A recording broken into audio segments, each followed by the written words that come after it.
As we are in this new era for WWE under Triple H, the Triple H era, or the Renaissance era, whatever you want to call it, it's been no secret that so far, so good. The product is reaching astronomical numbers and the fans are enjoying it more than they ever have been, and I can at least say that for myself, as my passion for this was dying. Why was it dying? Well, that's a few factors, but one of them was Monday Night Raw in the late 2010s. For today's video, I will be highlighting all the weird changes that Mr. Redacted tried to put on Raw for whatever reason. These are changes that didn't last very long, but they were there.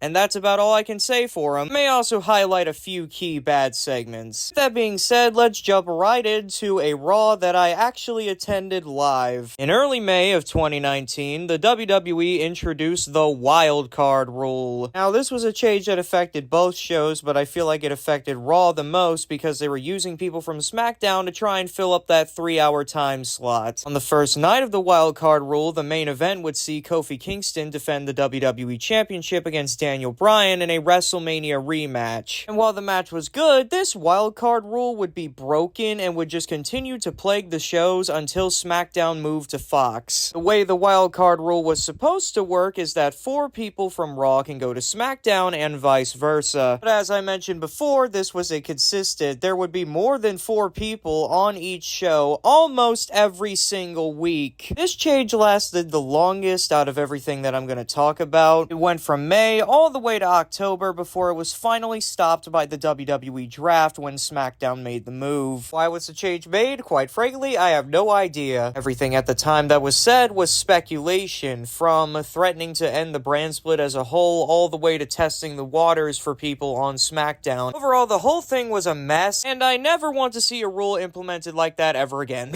Shortly after that, we get our first Raw exclusive change in the form of the gritty third hour. The 24/7 Championship was introduced. Mick Foley had also stated that the third hour of Raw was going to get nasty and gritty. This was nothing more than a ratings trap, as this third hour of Raw saw basically no change in the booking. It could have, potentially, but it only lasted a mere 2 to 3 weeks before it was ultimately canned. And why was it canned? Well, again, no one knows. My speculation is that Mr. Redacted, when he made the PG move, was scared to do anything that would have been seen as nasty or gritty as to not drive away sponsors. Other than that, I got nothing. However, it was during this gritty third hour that we saw a segment that was once again scrapped. Sami Zayn would be involved in what was known as the electric chair segment. This was a segment that featured supposedly real WWE fans asking Sami just random and overall not necessarily great questions. And Sami acknowledged that, so he said, "You could have asked me about anything. You could have even asked me about AEW. This was the first, and to my knowledge, only time AEW has ever been mentioned by name on WWE programming. And also to my knowledge, this caused absolute chaos backstage. It was a miscommunication between Sami and Mr. Redacted about the line. Overall, the whole situation was too complicated for me to really talk about, and the situation is 4 to 5 years old, so I can't even really remember it that well. But it was because of that name drop that the segment was basically useless, so that's why that one was scrapped. At least that one actually has a definitive reason. The following month, a sweeping change would come. This was another one that affected both shows, but it especially affected Raw because Raw is 3 hours. Mr. Redacted randomly, and by randomly, I do seriously mean randomly, decided that there would be no wrestling in between commercial breaks. What this meant for the weekly product is that one of 2 things would happen. Matches would either be so astronomically short that they weren't even worth booking, or we would get 2 out of 3 falls after 2 out of 3 falls matches every single week. 2 out of 3 falls stipulation is not something that you can just book weekly, and the Redacted guy knew this, so he tried to get around it the best he could. This change, by and large, is the worst change that I've mentioned so far, even worse than the wildcard rule. At least the wildcard rule was just allowing more people to show up on more shows. This rule was not only ruining the TV product, it was also ruining the fan experience experience of actually going to the event, because what's the purpose of going if you're not even gonna see more wrestling? I mean, sure, there's always dark segments, but come on, man, this is ridiculous. It was getting to the point where they were even struggling to book SmackDown properly. Yeah, that's right, this change was so bad they were struggling to not only fill 3 hours, they could barely even fill 2. The redacted guy picked up after a month and finally reversed the change. Let me also just point this out, all of these changes that I just mentioned happened within the span of a mere 2 months in the year 2019. This guy controlling all of these products was seemingly having a crisis, and all the while, somehow, someway, SmackDown was basically unaffected. I don't know how, especially since I heard that he was constantly ripping up SmackDown scripts before the shows, and making new ones at the very last minute, and even somehow those were still good. It baffles me how Raw was such a show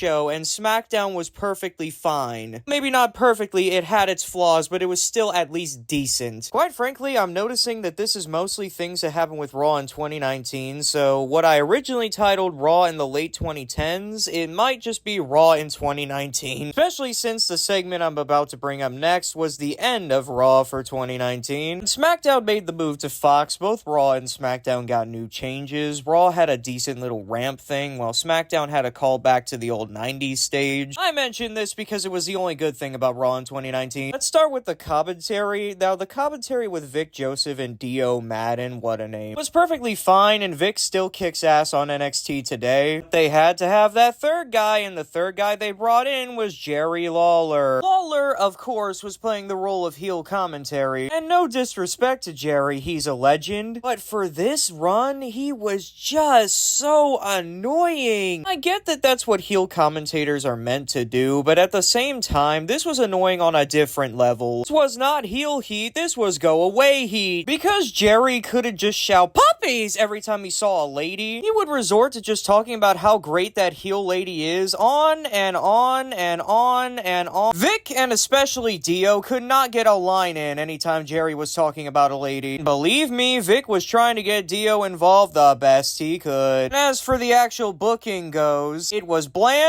boring, and outright just tedious. Promo quality suffered a lot, and I think that was because this was when they were ultra scripted. No, they're still scripted now, but there was seriously no leeway in these promos, and they all sounded very robotic, and also very on the nose. And now, ladies and gentlemen, I've put it off for so long, it's time that I put it on the worst segment of the entire show that year. Yay! Rusev was going through a divorce segment with Lana. Oh my god, I'm gonna struggle with this. Rusev was going through a divorce storyline with Lana, in which Rusev was being by Bobby Lashley. So then they were going to air a wedding segment with Lashley and Lana, and because this is sports entertainment, obviously that wasn't necessarily gonna go according to plan. So all these things happened, but the one thing that sticks out in my head was that Liv Morgan came in and she was talking some nonsense, and then Bobby Lashley had said that he had never seen her in his entire life, and Liv says, "No, Bobby, I'm not talking about you, I'm talking about Lana."